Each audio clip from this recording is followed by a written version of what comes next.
Hello, good afternoon. Good afternoon.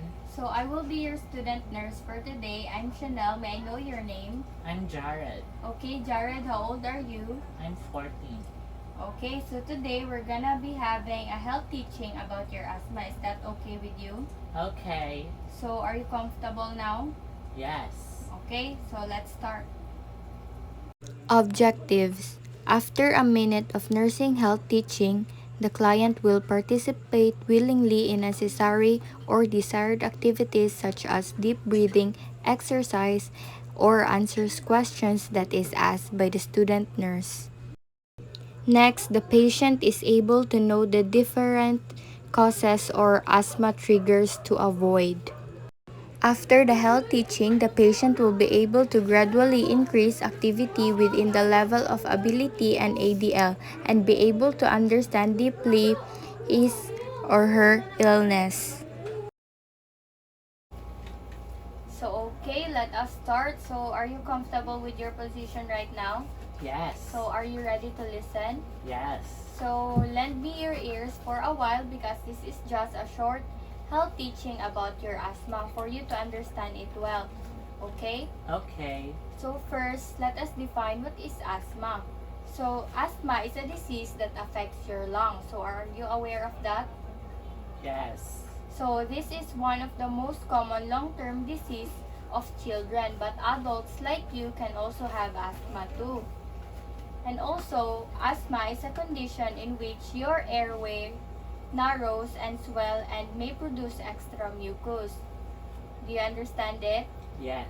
So in short, your asthma is a lung disease that inflames and narrows your airways, okay?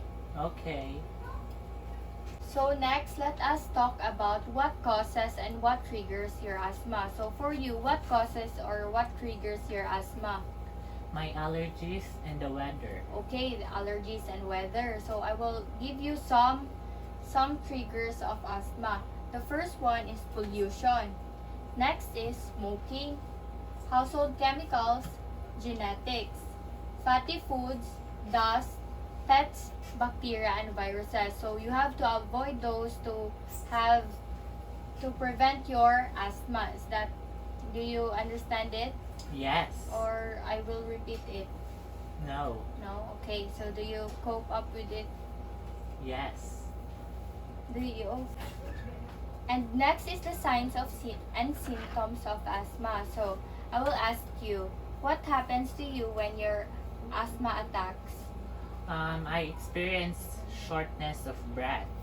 Okay, so that includes the signs and symptoms. The number one is the shortness of breathing. And next, we experience chest tightness or pain.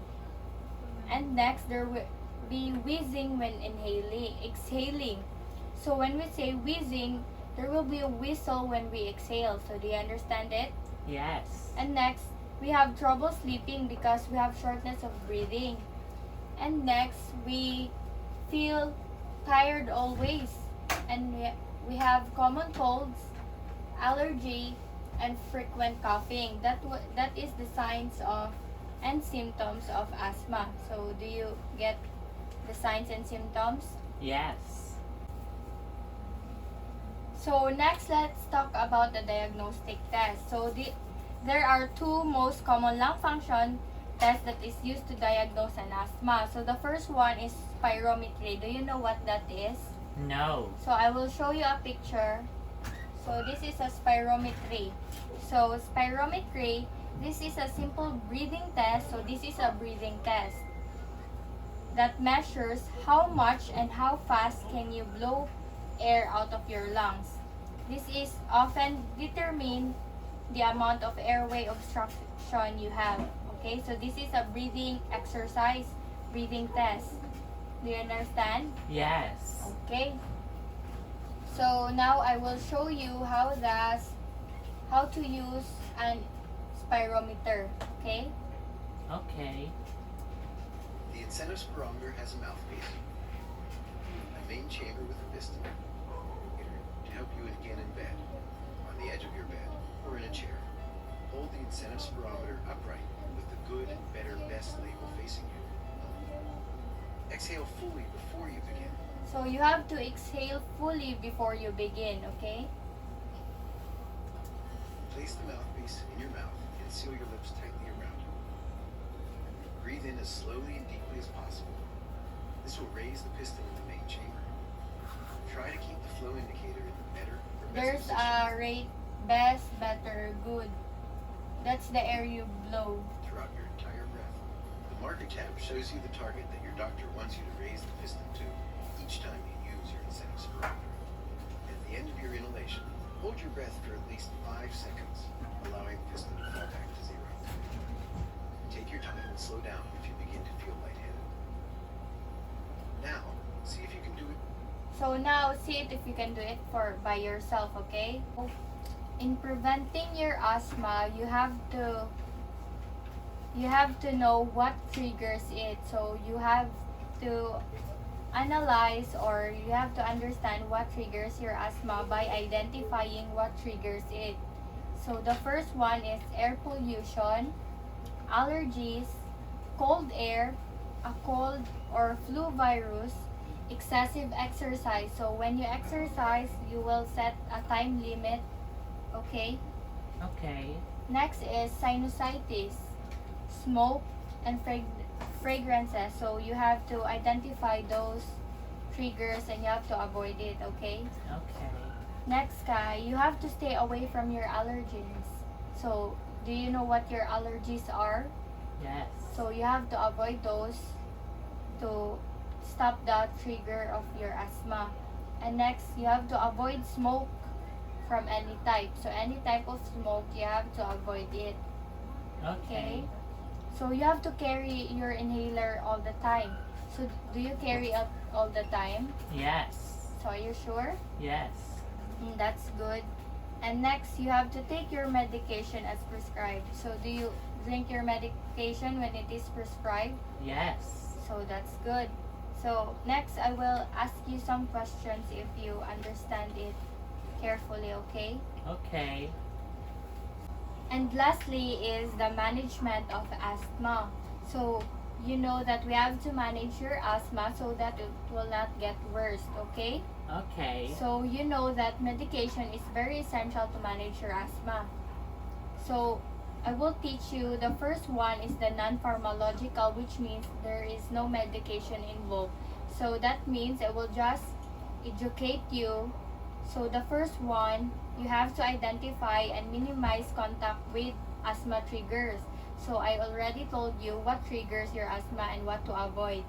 Okay? Okay. The next one is you have to understand and take medication as prescribed. Okay? You should know what to do when your asthma gets worse. Okay? Okay. So, and the pharmacological one is this involves medication. So, this involves your asthma medication. So, you already know your medication on asthma. And next is the appliances, which is the nebulizer or the spirometer, okay? So, okay, that ends my health teaching on asthma. So, do you understand it? Yes. So, I will ask you questions if you really understand what I am teaching you. So, the first one is that give me some things that can trigger asthma. Air pollution, cold weather, sinusitis, allergies, and household chemicals. Okay. Good. And next for you, what is asthma? A lung disease. A lung disease. Yes, that's true. And next is, what is that simple breathing test that measures how much and how fast can you blow your air? Spirometer. Okay. So, for you, how can you prevent your asthma? By preventing the things that can trigger the asthma. Okay, very good. So, that's end my health teaching on you, sir. Thank you for cooperating and listening. Enjoy your day.